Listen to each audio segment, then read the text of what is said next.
L'histoire des Juifs de France, et oui, c'est votre rendez-vous histoire sur Radio J, comme tous les jours. Et pour la dernière fois dans le cadre de cette série, nous ouvrons le dossier des musulmans face à la Shoah. Lors des 2 numéros précédents, nous avons évoqué ces musulmans d'Algérie, de Tunisie ou du Maroc qui ont œuvré pour permettre à des Juifs d'échapper aux mesures antisémites du régime de Vichy et aux déportations. Et dans cet épisode avec Christophe Dard, nous allons évoquer plus précisément à présent Sikadour Ben Gabrit, fondateur et recteur de la mosquée de Paris.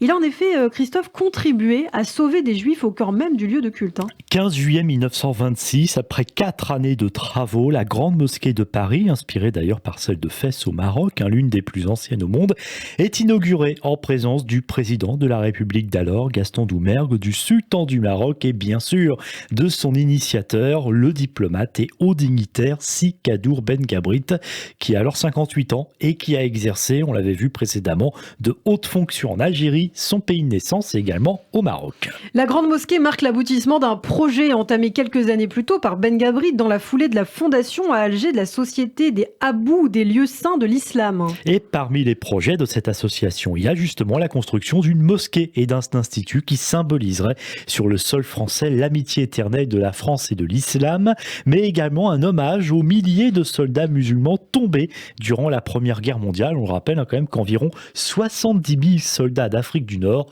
ont péri pendant le conflit. Et oui, ça c'est très bien de le rappeler. Surnommé en tout cas le plus parisien des musulmans, Sikadour Ben Gabrit fréquente les salons de la capitale et connaît le tout Paris très occupé. Il conserve des fonctions diplomatiques, écrit des pièces de théâtre et des livres. Il est fait grand croix même de la Légion d'honneur en 1939. Et lorsque Paris tombe sous le joug nazi, quelques mois plus tard, Ben Gabrit, toujours recteur de la mosquée de Paris, va mettre en place un système pour sauver les Juifs de la déportation. Un système orchestré plus précisément par l'imam de la grande mosquée, Abdelkader Mesli, qui était né à Oran en 1902 et qui est arrivé à Paris, en France, à l'âge de 17 ans.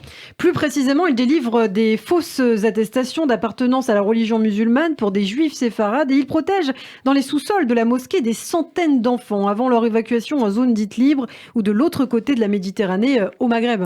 Lors des descentes de police ou des troupes allemandes, les réfugiés sont dans la salle de prière des femmes, un endroit qui est encore interdit aux hommes, et on sait que ces opérations débutaient très tôt, puisque dès le 24 septembre 1940, donc vous voyez, c'est seulement quelques semaines après l'invasion allemande, le ministère des Affaires étrangères de Vichy note, je cite, que les autorités d'occupation soupçonnent le personnel de la mosquée de Paris de délivrer frauduleusement à des individus de race juive des certificats attestant que les intéressés sont de confession musulmane.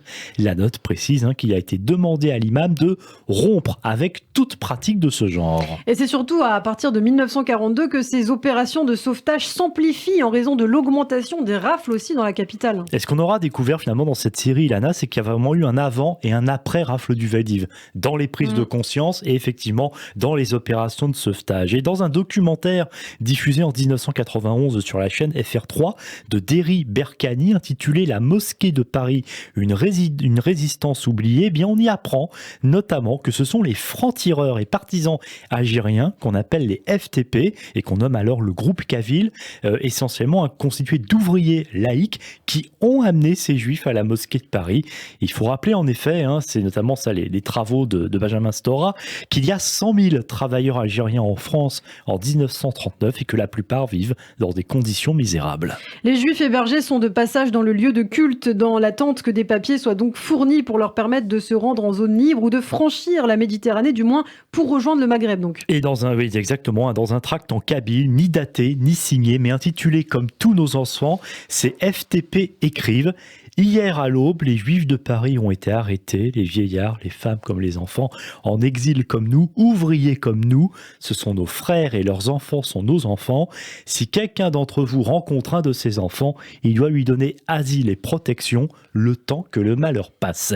Et il n'y a pas que des Juifs qui sont sauvés par ces FTP, puisque des parachutistes et des aviateurs britanniques sont également protégés à la mosquée de Paris pendant cette période. Alors malgré les forts soupçons du régime de Vichy, on l'a vu, et bien sûr qui s'accentue, on n'osait pas arrêter justement une autorité musulmane influente et puissante comme Ben Gabrit, et du coup, personne n'a été arrêté dans l'enceinte de la mosquée.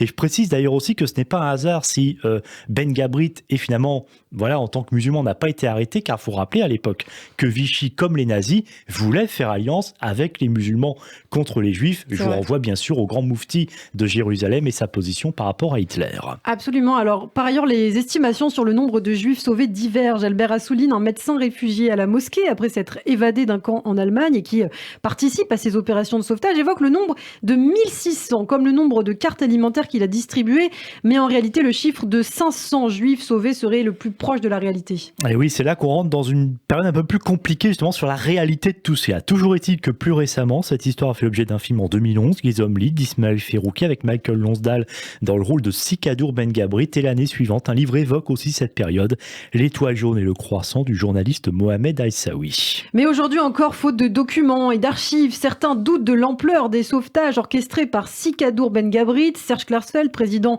de l'association des filles et des fils de déportés juifs de France, dira n'avoir jamais entendu parler de sauvetage de juifs à la Grande Mosquée de Paris. Eh oui, c'est ça qui est intéressant. Et les témoignages d'ailleurs qui sont pas nombreux. Alors bien sûr, il y a celui de la famille de Sikadour Ben Gabrit, d'ailleurs qui l'ont su tardivement, mais plus célèbre de ces témoignages, c'est celui du célèbre chanteur juif algérien Selim Halali, de son vrai nom Simon Halali, l'un des réfugiés de la mosquée, alors qu'il avait une vingtaine d'années, celui que l'on appellera plus tard le Beko algérien, très populaire dans le monde judéo-musulman, racontera que l'entourage de Ben Gabrit lui avait délivré une attestation de conversion à l'islam au nom de son père et qu'il a même fait graver le nom de son père sur une tombe anonyme du cimetière musulman de Bobigny pour en attester. Ça, les experts, les historiens ont quand même du mal à y croire.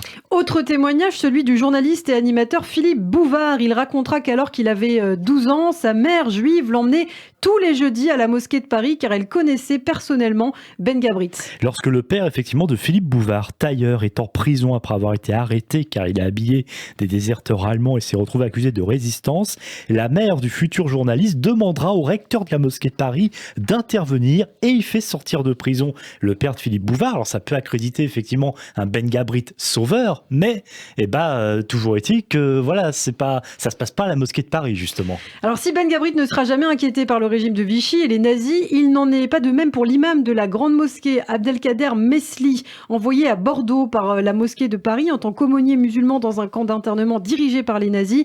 Mesli s'engage dans la résistance en 1943. Il est arrêté par la Gestapo en juillet 44, envoyé dans les camps de Dachau et Mauthausen, libéré en mai 45, très malade et ne pesant alors plus que 30 kilos. Il reprend alors ses fonctions à la grande mosquée, puis prend la tête de la mosquée de Bobigny dans les années 50, comme pour l'arrière-petit-fils de Sikadour Ben Gabrit. Mohamed Mesli a appris l'histoire de son père très tardivement. Ce n'est qu'à sa mort en 2010 qu'il a en effet trouvé une vieille valise au fond de laquelle se trouvaient des papiers qui ont permis de retracer le fil des événements vécus par son père pendant la guerre. Aujourd'hui encore, il reste encore beaucoup de choses méconnues autour de ce qui s'est passé à la Grande Mosquée de Paris pendant la Shoah. Exactement. Un dossier d'ailleurs est ouvert à Yad Vashem au nom de Ben Gabrit, mais donc on l'a compris encore un peu mince. Et mort en 1954, Ben Gabrit avait été décoré pour ses activités pendant la guerre. On rappelle bien sûr qu'aujourd'hui dans les pays arabes, on ne veut pas reconnaître ou très difficilement l'héroïsme de certains musulmans en faveur des juifs. Et c'est bien dommage. Alors c'est également à Paris que des juifs vont être sauvés grâce au consul de Turquie dans la capitale. C'est d'ailleurs pas un cas isolé puisque des diplomates turcs en poste dans les ambassades et les consulats de plusieurs pays européens vont faire la même chose. Il y a beaucoup question de la Turquie effectivement en ce moment. La Turquie qui aide quand ça l'arrange. Qui accorde la citoyenneté turque aux juifs en leur délivrant un passeport, ce qui permet d'avoir une protection consulaire. Et effectivement, parmi ces héros discrets, Fikret Serik Ovdanki, vice-consul à Paris depuis l'été 42, c'est lui qui organise en 1944 le départ de nombreux trains en direction de la Turquie, qui est alors un pays neutre où les juifs sont assurés d'être en sécurité. Merci beaucoup Christophe pour ce numéro en 3 parties donc de l'histoire des Juifs de France consacrée aux musulmans et à la Shoah, et à très vite pour un nouveau numéro.